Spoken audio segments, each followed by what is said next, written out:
జిల్లా పొరుమామిల పట్టణంలో దొంగలు హల్చల్ చేశారు. పట్టణంలో దొంగల బీభత్సం కొనసాగుతున్న నేపథ్యంలో ప్రజలు అప్రమత్తంగా ఉండాలని సిపిఐ నేతలు ప్రజలకు విన్నపం చేశారు.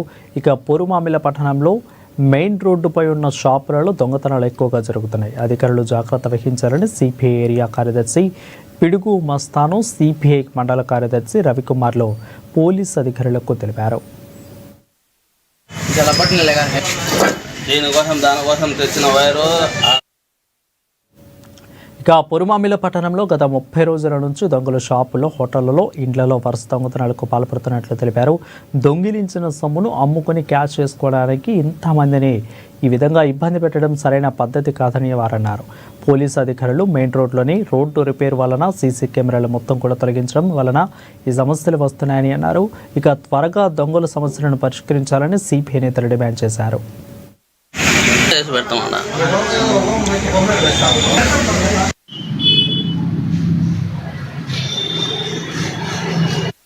తొమ్మిది గంటలకు మూతేసి వెళ్ళిపోయినాము. 9 గంటలకు వెళ్ళిపోయినాక ఉదయం 5 గంటలకే నేను పొద్దుటూరు పోవాలని వచ్చిన వైర్ కోసము. బీగాలు అప్పటికి డోర్లకు 2 డోర్లకు బీగాలు లేవు.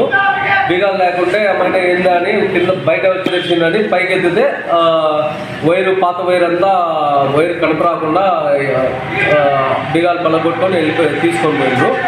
ఆమె పోలీస్ స్టేషన్కి పోయి 5 గంటలప్పుడే పోలీస్ స్టేషన్కి పోయి నేను కంప్లైంట్ ఇస్తే ఆమె బీటు కానిస్టేబుల్ పంపించి శాసంలే అని చెప్పినారు. ఆమె దాని గురించి ఇంకేం పట్టించుకోవడంలే. వాళ్ళ గురించి కనీసం మీకు ఏమన్నా దొంగతనం ఏమన్నా అయిందా ఏం కథ కూడా అసలు చర్య కూడా తీసుకోవడం లేదు. ఇది జరిగే విషయం. పేరు Sheikh Mohammed Hussain, safari vending shop మాది, పంచాయతీ ఆఫీస్ దగ్గర. మేము రాత్రి 9 గంటలకు అంగడి బంద్ చేసుకున్నాము. తెల్లవారు వచ్చేసి 6 గంటలకే వేరే వాళ్ళు చేసినారని దళాలు పగలు కొట్టి ఏం లేదు అని భయపెట్టించారు. ఊతా వచ్చి చూస్తే దళాలు లేవు, తాళాలు పగలు కొట్టిండ్రు, తాళాలు ఏం లేవు అక్కడ. ఆ తర్వాత పాత వైర్ వచ్చేసి మాకు 35,000 పాత వైర్ ఉంటుంది, ఒక 15,000 కొత్త వైర్ ఉంటుంది. ఈ మోటార్ల కోసం తెచ్చుకున్న వైరు, ఈ మోటార్ చేసి ఈ వైర్ తీసుకుపోయి మళ్ళీ వేసి మళ్ళీ డబ్బులు తెచ్చుకొని లేకపోతే కొత్త వైర్ కొనుక్కోవడం లాంటివి చేస్తుంటాము. అలా 2-3 రోజులకు తీసి అమ్ముకుందాం అనుకున్నా ఆ టైంలోనే ఇట్లా జరిగింది. మాకు సుమారుగా 50,000 రూపాయల వరకు మాకు నష్టము, చాలా బాధగా ఉంది.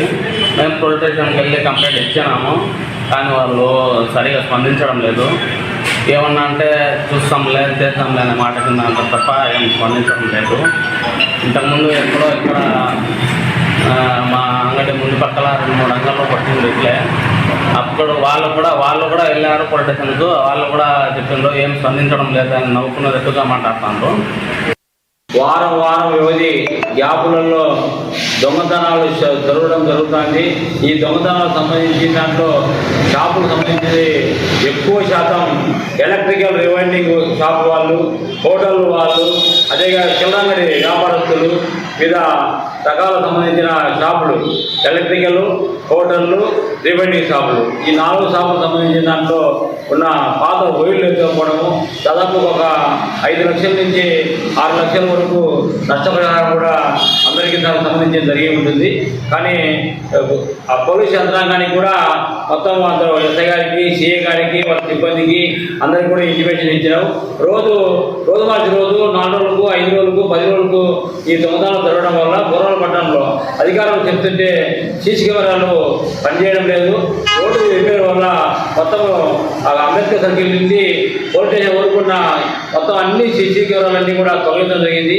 ఈ సీసీ కెమెరా లేని వల్ల దొంగలు పట్టుకోవడానికి కొద్దిగా కష్టంగా ఉంది, కొద్దిగా టైం ఇవ్వండి అని చెప్పి అధికారులు చెప్తున్నారు పోలీస్ యంత్రాంగం. కానీ ఈరోజే దొంగదారి పంచాయతీ వర్గాలు అంటే పూర్వం పంచాయతీ ఆఫీసు ముందు పక్కన ఉన్నటువంటి రూముల్లో ఎలక్ట్రికల్ షాప్ అంటే ఫ్యాన్లు ఇవి తయారు చేసుకుంటే వాళ్ళ షాపుల నుంచి కూడా ఘోరంగా మొత్తం అంతా తాళాలు పగలగొట్టి తెల్లవారేసరికి మొత్తం అంతా దాంట్లో ఉన్నటువంటి పాత వైరు, కొత్త వైరు అంతా కూడా దొంగలించడం జరిగింది. దీని విషయంలో కూడా పోలీస్ స్టేషన్లో కంప్లైంట్ ఇవ్వడం జరిగింది. అయితే ఇప్పుడు 40 రోజుల నుంచి ప్రతిరోజు నిన్న రాత్రి కూడా మరి మెయిన్ రోడ్డు గాదుల్లా టీ పంప్ దగ్గర ఉన్నటువంటి భాష అంగట్లో చిల్లర అంగట్లో మరి దొంగతనము జరిగింది.